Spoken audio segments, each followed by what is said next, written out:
So what are the secrets to building belonging? I'm glad you asked. Here are 5 ways to build belonging. 5 actions you can take. Number 1, make a commitment. It starts with intent, plain and simple. An intent and single-minded, conspicuous desire to include everyone and anyone, regardless of race, ethnicity, gender, age, color, faith, disability, socioeconomic status, geographic region, or orientation. An acceptance of the idea that everyone brings something different and valuable to the table. The importance of leadership. Leaders set the tone. It falls to those in positions of leadership to cultivate an awareness of behaviors that are exclusionary, whether intentional or not. Leaders who encourage others to speak up and be heard and share credit for successes are far more successful at creating inclusive environments. So, who is a leader? There are many leaders who are not in a formal leadership role. A leader is someone who exercises influence within their sphere, a person others look up to, and from whom they take their cues. A leader may be a division head, or an enthusiastic administrator, or a first-year medical student. As someone who isn't Christian, I feel like an outsider looking in when Christian holy days and celebrations are honored.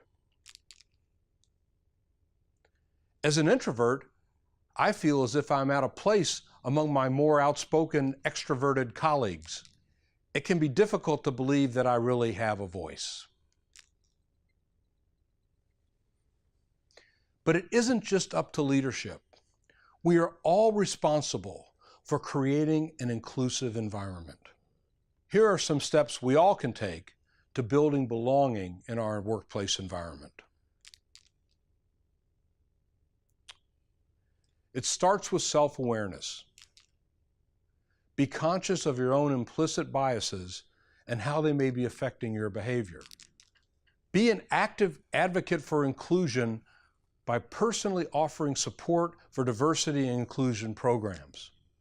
Set an example, for instance, by encouraging male employees to take time off to assume childcare responsibilities. Create pathways to dialogue for students and employees. Ensure speakers from diverse backgrounds are invited to speak at events. Offer training in implicit bias and cultural competence. Institute pay transparency to offset any sense of gender inequality. Intentionally create inclusive social events that embrace all members of your group. And actively speak out when discrimination or harassment cases occur. Factor 2, allow authenticity. A genuine inclusive workplace is one where everyone feels accepted for who they are, on their own terms, without restriction or compromise. In other words, allow people to be themselves.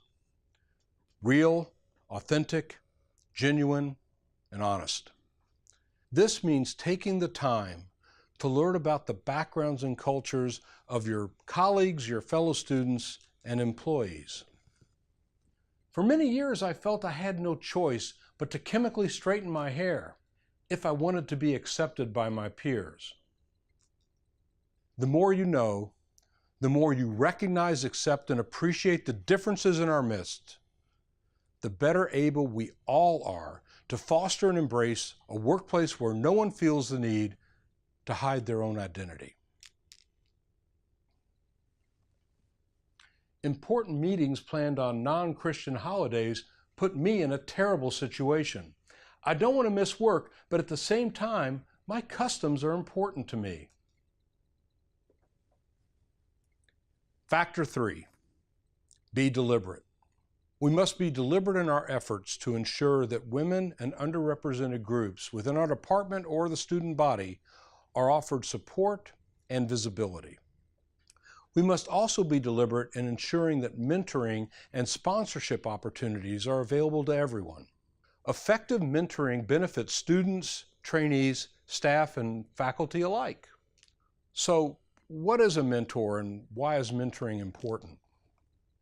A mentor is an experienced and trusted advisor who acts to guide someone in a more junior position to navigate their professional career. Mentors have direct impact on the success of students and employees as they can communicate unspoken institutional expectations, offer critical advice, and advocate for their mentee. Research has consistently shown that women and underrepresented groups have less access to mentors, which impacts their long-term success. I've always had to identify and recruit my own mentors and ask people if they could support my research. I feel like I'm on my own.